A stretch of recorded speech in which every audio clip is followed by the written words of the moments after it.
don't know Stu. I just like the name Stu. I think that's great. We're just going to kind of zoom through. So, whoa, oh, whoa. I love, I thought it was a mistake, but I do genuinely enjoy um, not seeing these until we're right here.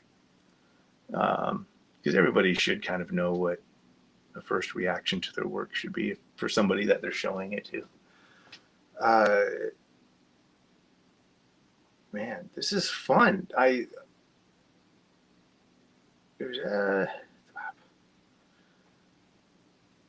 All right. I mean, storytelling is clear. We're gearing up for battle. We have a montage of images that lead us into battle. There could very well be narration that kind of leads us along. But I love this kind of page composition. That bottom panel is killing me. Love it. Love the inverted silhouette thing and all the arrows flying. Dude, I love the line of guys with the arrows. I love the choice of rendering the shields and then simplifying the back, and it gives that little extra bit of information that I think the panels like that. I don't know if I would have thought to do that. I'm gonna steal that from you, but the I love all of these choices. I mean it's nitpicky. I don't like the way that you faded down the army in panel 1 that's in the background. Um, it pulls me out of it a little bit because everything else seems to be considered, and that almost seems like it wasn't finished. Like you wanted to gradient it down, but you're just like, oh, hold on.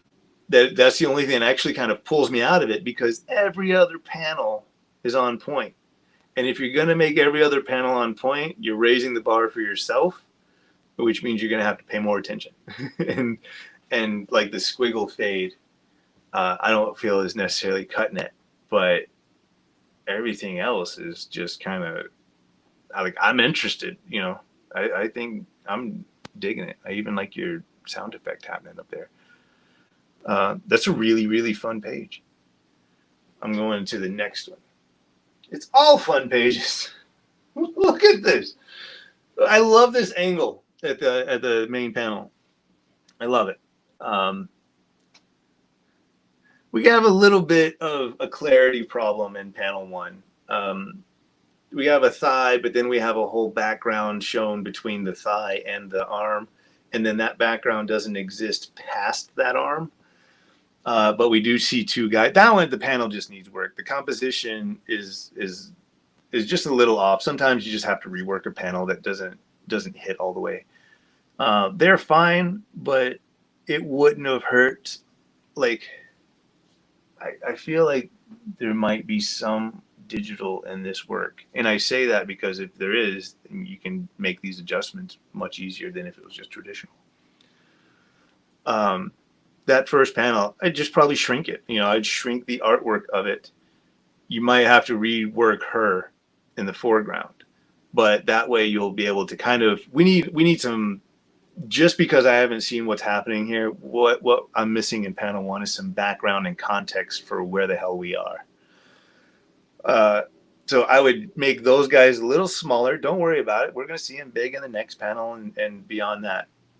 Make them smaller, show more of the background, and then put her in that foreground, and that's going to give you in this tiny panel even more depth. You're not getting that depth right now. She's too far over and she's not big enough, and it's just a little confusing. But you make them smaller, add more background, and then pull her over a little bit, and make that more solid. Don't give so much room between her and her thigh and all that. But that's going to give you more depth in that first little panel, and then she's there. They turn around. They're like, oh. And there's a little posing thing that seems a little off in the third panel. We do kind of know that that's her boot. Like, she's going for it. She's going to run. I personally would have I would have liked to have seen more of the foot, with the angle of that panel cut. It goes along with the boot. And so it just takes a minute to figure it out. But it could be more powerful if it were just kind of treated in a slightly different way. Like, make that foot a little smaller or something, just to not have the Um, see, if you're worried, you've got good instincts. Anytime I've let a panel go, I've always seen it then printed later, and I've looked at it like, oh, you can't let it go. Because you have an instinct. We know when we've done a good thing, and we've known when we've accidentally forgotten our watch at home. And that's what this is. You're like, something didn't feel right.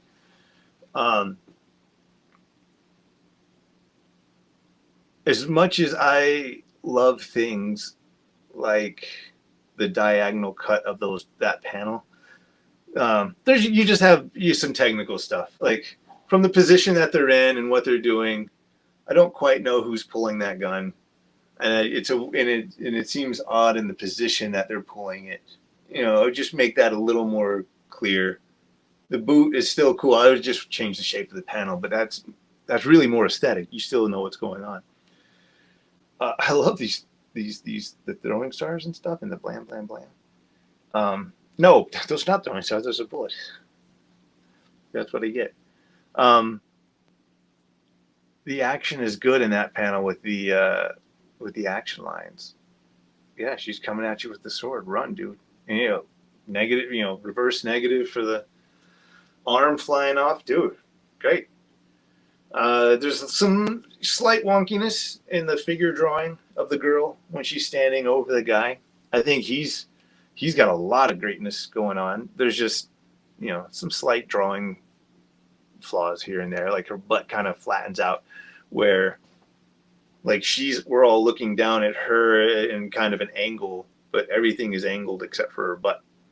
For some reason, her butt is more of like straight point of view. And it doesn't quite look like she's looking at him. It looks like she's actually looking at herself in that panel where she's running at him with the sword. And that's not like, I feel like that might sound like I was trying to be mean, but it's not. It's going to draw us all into that last panel more. Because right now we have the idea. It's cool. She's standing over him with a sword. It's a dope shot. But if we see her more looking down at him, and there's no question as far as like her own torso and butt, if she's more solid, man, that's just going to bring the eye down to where you want to see it, because she's looking down at the dude, and that'll improve, that'll make that page flow. But I mean, on the awesome, like, you're rendering still. Look at that hair. Look at the hair on that full figure. It's beautiful.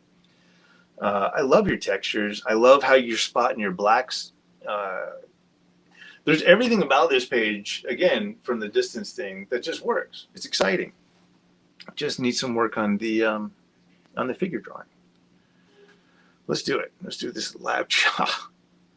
This one, I mean, I don't know if, like, because there's nothing I can really compare it to, minus like I know what a hand looks like that's going to hold the sword. Minus that, we're not going to get into figure stuff here. We're just going to get into the fact that this is awesome.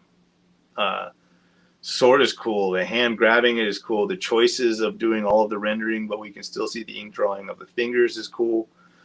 Like, your textures are lovely. I love how the whole helmet kind of blends out. I love the shine that comes off of it. I love the nasty grain and slashes, and like, this is a battle worn suit. I love this reflections happening in this shoulder.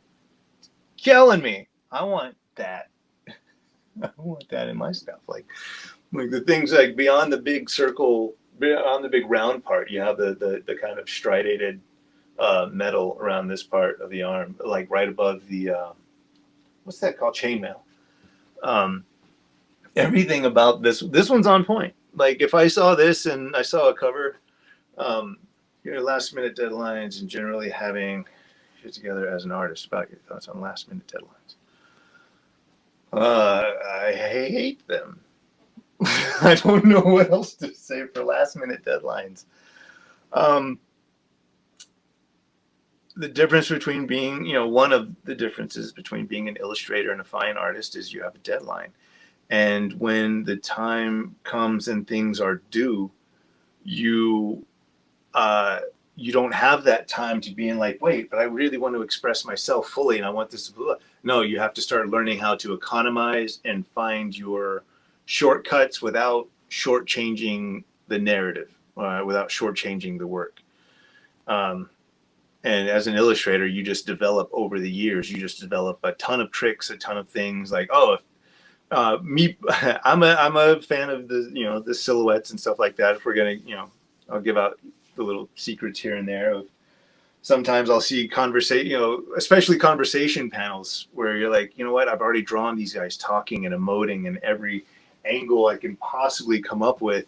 Then you start, and then you get deadlines. You're like, you know what, this feels very silhouette-y to me. And then you can drop them in the black, and then you can still, it's never fun to have tight deadlines, but the only way to be sane and deal with them is to then take a step back, reconfigure, and then come at it in a more time economic way. The best thing about just keeping your shit together, as you put it, was you will run into last minute deadlines less. One of the biggest things that we try to tackle in the office. Nicole helps keep me on point, but the biggest thing is time management, and so my day is kind of figured out. My weeks are kind of figured out into pages for deadlines. My days are figured out into, I tend to micromanage my days if I'm really cranking. And so I'll explain, I'm like, all right, I'm going to have at least panels 1 and 2 finished by lunch. And I won't go to lunch until panels 1 and 2, discipline and time management and getting that work done, as exhausting, and how much we just know that we can make up that work tomorrow. Drop that. Get it done now. Get it done now. That's just the best thing I can possibly suggest, is just getting it done now.